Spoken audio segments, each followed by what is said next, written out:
বাজারে গেলেই পাকা তাল কত সুন্দর দেখতে লাগে।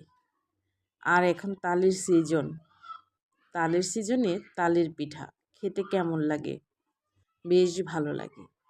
আর তালের সিজনে তালের পিঠা খাবো না তা কি হয়? সাথে আবার খেজুরের গুড়।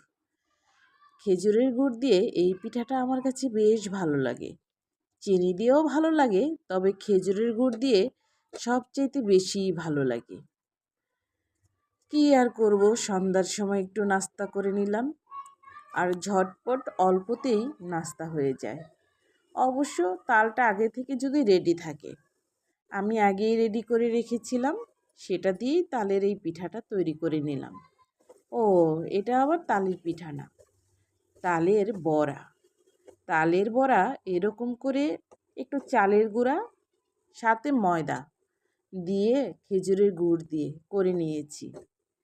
চাইলে আপনারা চালের গুঁড়া দিয়েও করে নিতে পারেন, তবে ময়দার সাথে এটা করলে বেশি ভালো লাগে, নরমও থাকে, খেতেও ভালো লাগে। চালের গুঁড়া দিয়ে করলে বেশি শক্ত হয়ে যায়, আর এটা যদি ময়দার সাথে থাকে তাহলে একটু মচমচে নরমও থাকে, খেতেও বেশ ভালো লাগে। আর সন্ধ্যার নাস্তা জমেও যায়, দারুণ হয়েছে, খেতে বেশ মজার।